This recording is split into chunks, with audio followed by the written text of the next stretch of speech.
দক্ষিণ এশিয়ার আকাশে বদলে যাচ্ছে শক্তির সমীকরণ। ভারতকে টেক্কা দেয়ার হিসেব নিকাশ চলছে এই অঞ্চল জুড়ে। আর সেই পরিবর্তনের ঠিক কেন্দ্রে এখন দাঁড়িয়ে বাংলাদেশ। পাকিস্তান তাদের সবচাইতে আলোচিত, সবচাইতে আধুনিক যুদ্ধবিমান JF-17 থান্ডারের সিমুলেটর পাঠিয়েছে ঢাকায়। শুধু পাঠায়নি, এটি বাংলাদেশি পাইলটদের হাতে তুলে দিয়েছে সেই বিমান চালানোর প্রশিক্ষণের চাবিকাঠি। এটি কি শুধুই বন্ধুত্বের উপহার, নাকি এর পেছনে আছে বড় কোনো কৌশলগত পরিকল্পনা? প্রিয় দর্শক, আজকের এই বিশেষ প্রতিবেদনে আমরা বিশ্লেষণ করব কেন এই মুহূর্তে পাকিস্তান এই প্রযুক্তি বাংলাদেশকে দিল, বাংলাদেশ বিমান বাহিনীর ভবিষ্যৎ কোন দিকে যাচ্ছে এবং এই ঘটনা দক্ষিণ এশিয়ার ভূ রাজনীতিতে আসলে কি বার্তা দিচ্ছে। আশা করি পুরো আয়োজনে সাথেই থাকবেন। আপনাদের সাথে আছি আমি শাহাদাত হোসেন।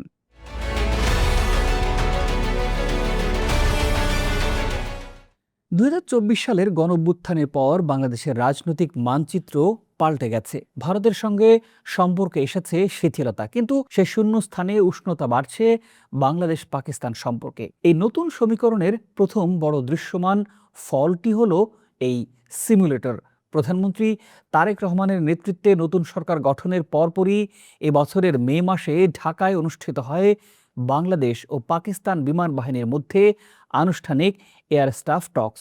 আন্তর্জাতিক প্রতিরক্ষা সংবাদ মাধ্যম ডিফেন্স সিকিউরিটি এশিয়া জানাচ্ছে, এই বৈঠকে পাকিস্তান থেকে এসেছিলেন দেশটির operational deputy chief of air staff air vice marshal Aurangzeb আহমেদের নেতৃত্বে একটি উচ্চ পর্যায়ের সামরিক প্রতিনিধি দল।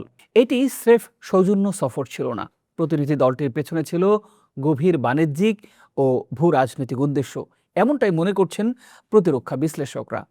এই সিমুলেটরটি যদি শুধু একটি প্রশিক্ষণ যন্ত্র আপনারা মনে করেন, তাহলে ভুল করবেন। পাকিস্তান যে সিমুলেটরটি বাংলাদেশে পাঠিয়েছে সেটি হলো একটি পূর্ণাঙ্গ JF-17 thunder block 3 combat simulator. সম্পূর্ণ যুদ্ধকালীন মান বজায় রেখে এটি তৈরি করা হয়েছে।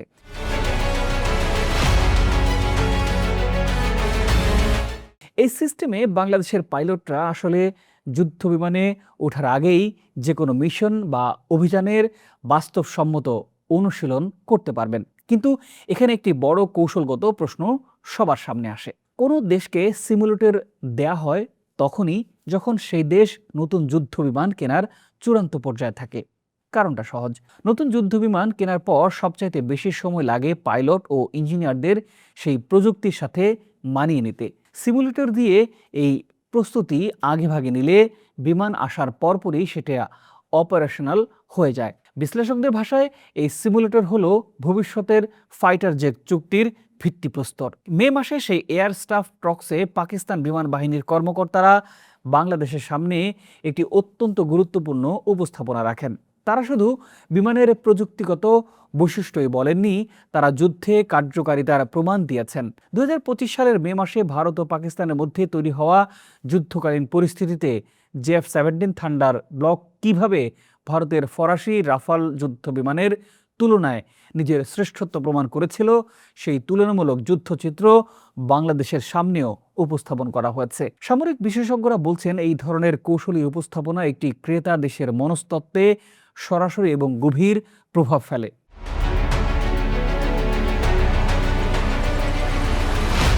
প্রিয় দর্শক, বলুন তো, যে বিমান রাফালকে চ্যালেঞ্জ দিতে পারে, সে বিমান পেলে কোনো দেশ কি না বলবে? JF-17 থান্ডার ব্লক 3 হলো পাকিস্তান এবং চীনের যৌথভাবে তৈরি করা আধুনিক মাল্টি রোল কমব্যাট এয়ারক্রাফট। চতুর্থ প্রজন্মের এই যুদ্ধ বিমানে আছে active electronically scan arrow radar, যা একসাথে একাধিক লক্ষ্যবস্তু ট্র্যাক করতে সক্ষম। এছাড়াও এতে আছে আধুনিক ইলেকট্রনিক ওয়ারফেয়ার সিস্টেম, শত্রুর রাডার ও ক্ষেপণাস্ত্র থেকে নিজেকে রক্ষা করার ক্ষমতা, PL-15 দূরপাল্লার ক্ষেপণাস্ত্র, চোখের আড়ালে থেকেও শত্রুকে আঘাত করার ক্ষমতা, যাকে বলে বিয়ন্ড ভিজুয়াল রেঞ্জ বা BVR ক্যাপাবিলিটি।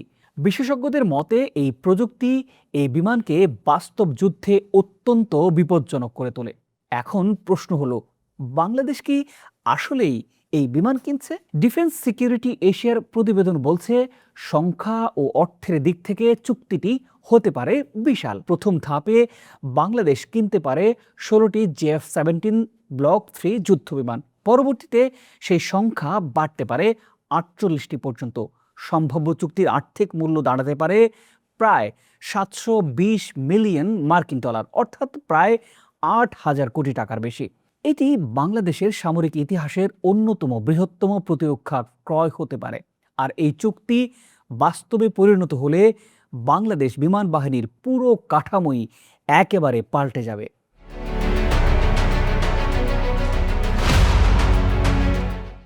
প্রিয় দর্শক, এখন একটু পেছনে ফিরে দেখি বড় প্রশ্নটাতে। কোনো আনুষ্ঠানিক চুক্তি ছাড়াই কেন পাকিস্তান কোটি ডলারের এই প্রযুক্তিটি বাংলাদেশকে দিল? উত্তরটা লুকিয়ে আছে আঞ্চলিক রাজনীতির নতুন সমীকরণে।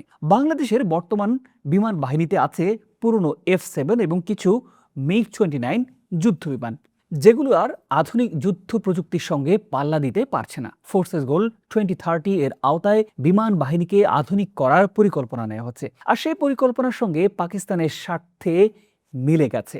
পাকিস্তান চায় বাংলাদেশকে তার প্রতিরক্ষা বলয়ের কাছাকাছি আনতে, আর বাংলাদেশ চায় ভারতের আধিপত্যকে ভারসাম্যে রাখার একটি কৌশলগত সুযোগ। এই দুটো স্বার্থ এই মুহূর্তে এক বিন্দুতে মিলেছে, আর সেই মিলন বিন্দুর নামই হলো JF-17 থান্ডার যুদ্ধবিমান।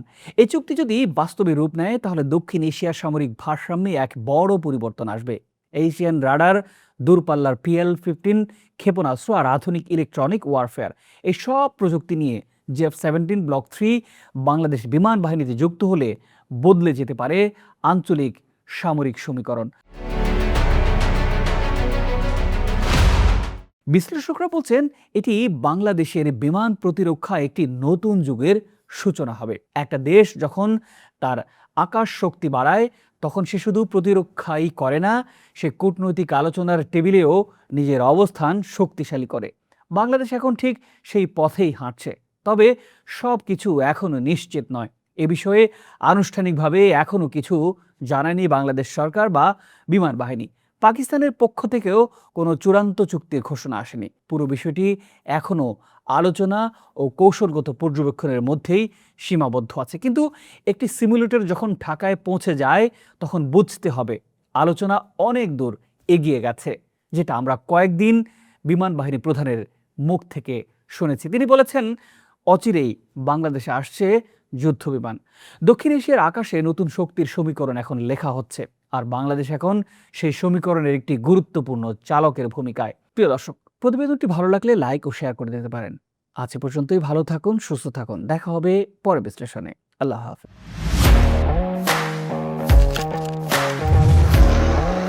প্রফেশনাল স্টুডিও খুঁজছেন? ঢাকার প্রাইম লোকেশন নয়াপল্টনে দেশ সমাচার স্টুডিও আপনার কন্টেন্ট প্রোডাকশনের নির্ভরযোগ্য ঠিকানা। এখানে পাবেন 4K ক্যামেরায় মাল্টি অ্যাঙ্গেল রেকর্ডিং, আছে গ্রিন ও ব্ল্যাক স্ক্রিন সেটআপ, উন্নত মানের মাইক্রোফোন ও sound proof voice over booth. আপনার পছন্দ মতো স্টুডিও ডিজাইন করার সুযোগও থাকছে। Hazrat Shahjalal news content, talk show, interview বা পডকাস্ট, যা কিছুই করেন এখানে পাবেন প্রফেশনাল সেটআপ আর ফুল এডিটিং সাপোর্ট। আপনার চাহিদা অনুযায়ী বুক করতে পারেন আজই। কল কিংবা হোয়াটসঅ্যাপ করুন এই নাম্বারে 01-720-210657। ভিজিট করুন আমাদের ওয়েবসাইট ও ফেসবুক পেজ।